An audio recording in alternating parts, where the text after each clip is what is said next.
Estamos retornando com o programa Conversando com o Cardiologista, hoje com a presença do Dr. Gerson Pereira de Oliveira, nosso amigo e cirurgião cardíaco do Instituto do Coração Hospital de Caridade e Hospital Universitário de Santa Maria. Dr. Gerson, para os ouvintes, para os telespectadores, a cirurgia cardíaca atingiu um nível muito alto de sucesso com menores complicações ao longo dos seus anos. Quais as cirurgias cardíacas desenvolvidas aqui em Santa Maria no ano de 2010? Pois é, doutor Arnoldo, é uma satisfação a gente poder trazer essa informação para todos os telespectadores, para todos os amigos, que a cirurgia cardíaca que é feita aqui é aquela que se faz na maior parte dos locais, nos grandes centros, como São Paulo, Rio, Porto Alegre. Nós temos cirurgias ponte-safena, trocas de válvula, todos os tipos de ponte-safena que se faz nos dias de hoje, porque hoje em dia nós podemos fazer a ponte-safena com o coração parado, podemos fazer a ponte-safena com o coração batendo, que são técnicas diferentes e que trazem benefícios diferentes, mas cada técnica tem que ser individualizada. Quanto tempo leva mais ou menos uma cirurgia cardíaca de 3 pontes, vamos dizer assim? Normalmente a gente conta o período, desde o período da indução da anestesia, né? Porque o período em si do ato cirúrgico, ele é um período um pouco menor, mas a gente costuma contar como a partir do momento onde o paciente entrou na sala cirúrgica, aquilo é um tempo cirúrgico, porque isso vai depender de uma equipe também, que é a equipe dos anestesistas. Então esse procedimento que normalmente o paciente, vamos supor que a gente faça a cirurgia pela manhã, começamos às 7 horas, 7h30 o paciente começa os procedimentos anestésicos, por volta de meio-dia a cirurgia já terminou.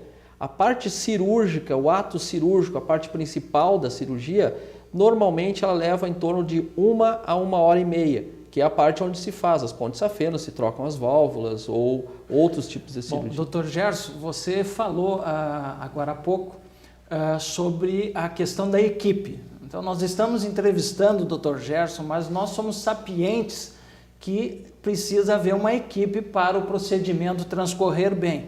Um anestesista treinado em cirurgia cardíaca, um cirurgião cardíaco como você e uma pessoa que faça o pós-operatório. Eu me lembrei, há pouco nós falamos do Dr. Eduardo Saad, que quem começou a fazer o pós-operatório aqui em Santa Maria foi o Dr. Eduardo Radins, que teve toda a responsabilidade dos primeiros pós-operatórios aqui em Santa Maria e que tiveram muito sucesso. E hoje está o Dr. Jones, que o substitui na área de pós-operatório. Então eu gostaria que você fizesse um comentário desse trabalho em equipe da cirurgia cardíaca. Isso é importante nós salientarmos, porque as pessoas às vezes quando nos procuram, quando o cardiologista encaminha o paciente para a cirurgia, o paciente muitas vezes não entende que vai haver o cirurgião, que é responsável pelo ato cirúrgico, e vai haver um companheiro, um colega desse cirurgião, que é o cardiologista, que é do grupo, pertence ao grupo, mas que ele vai fazer aquela parte de avaliar o paciente, se o paciente tem a real condição de ir para a cirurgia, ou fazer aquele pré-operatório. Vai ver as medicações que o paciente está usando, vai ver se há necessidade de tirar aqueles medicamentos, se colocar outros medicamentos, vai fazer uma avaliação como um todo. E eu costumo colocar isso, principalmente quando eu faço as palestras para o pessoal de outras áreas, de outros cursos, como enfermagem, fisioterapeuta, que a cirurgia cardíaca vai muito além do ato cirúrgico, vai muito além daquele momento cirúrgico. Ela passa por uma série de coisas. E nos protocolos, principalmente americanos e europeus, a gente vê que o ato cirúrgico depende até do funcionário que é responsável pela limpeza, porque é um sincronismo, né? É como uma orquestra sinfônica. E os detalhes fazem a diferença, né? Pequenos detalhes fazem a diferença. Exatamente. Então, principalmente nas áreas intervencionistas e cirúrgicas. Exatamente. A gente sabe que esse médico que está responsável pelo pós-operatório, ele irá acompanhar o paciente naqueles 3 dias que o paciente normalmente fica na UTI cardiológica, e depois desses 3 dias, 4 ou 5 dias em que o paciente ficará ainda no quarto, começando a caminhar, fazendo os exercícios respiratórios. Então, o paciente ele fica em torno de uns 7 dias baixado, entre internação, pré-operatório, transoperatório, pós-operatório, imediato dentro da unidade coronariana e depois no quarto em torno de 7 dias? Em torno de 7 a 8 dias. A média tem sido 7 dias. E muitos pacientes nos perguntam, né? Qual é o tempo que eu vou ficar baixado, né? Então, se não houver complicações, em torno disso. Em torno disso, o tempo geralmente é esse aí. Bom, e qual é a diferença entre fazer uma cirurgia extracorpórea e uma cirurgia sem extracorpórea que você falou agora há pouco? Pois é, nós temos o advento da chamada circulação extracorpórea, que as pessoas hoje, pelo fato de nós termos um acesso muito grande à internet, as pessoas já buscam, já sabem o que é aquela história de nós termos um aparelho, uma máquina que faz às vezes de coração-pulmão. Então o sangue que chega no coração é desviado para essa máquina, nessa máquina ele sofre o processo de oxigenação, ou seja, é como se tivesse o pulmão funcionando ali, e volta para o coração sem passar por ele. Ele vai voltar na artéria que sai do coração, ou seja, ele desvia o fluxo de sangue dali e vai passar em todos os órgãos. O único local que ele não passa é ali no coração.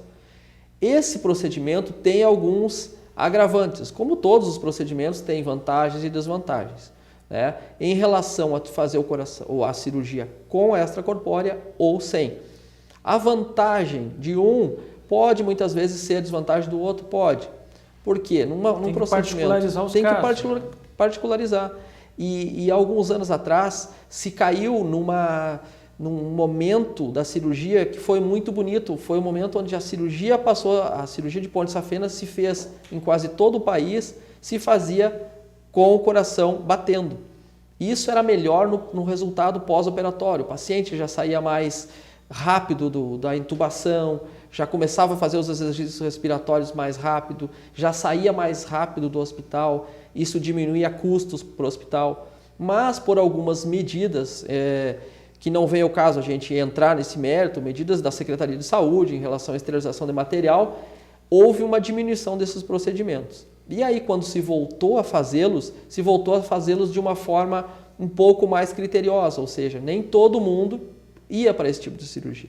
Porque às vezes, por mais fisiológico, por mais normal que fosse fazer a cirurgia com o coração batendo, ela demorava muito tempo. E isso tinha outras repercussões. Tecnicamente é mais difícil, né? É mais difícil, principalmente quando nós temos que mobilizar o coração fica batendo, o anestesista tem que estar muito integrado naquele momento cirúrgico, né, para evitar, porque se acontece qualquer coisa, a gente tem que parar a cirurgia e fazer todo o mecanismo, ou seja, parar o coração. Bom, Dr. Gerson, suas explicações estão excelentes, né? Como sempre, dentro do hospital e aqui conosco agora no programa.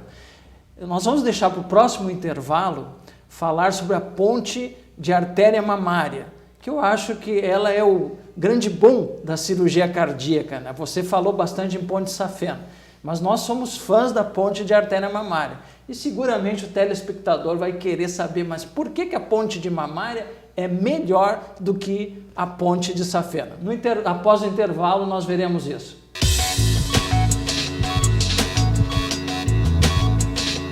O seu coração é parte vital do seu corpo e deve ser cuidado com muita atenção. Atenção e carinho você encontra no Instituto do Coração de Santa Maria. O ICOR conta com uma equipe de médicos experientes e realiza inúmeros procedimentos, primando sempre pela ética e pelo humanismo. O ICOR acaba de completar 10 anos e agradece a você por toda a dedicação e confiança. ICOR 10 anos, uma paixão pela cardiologia.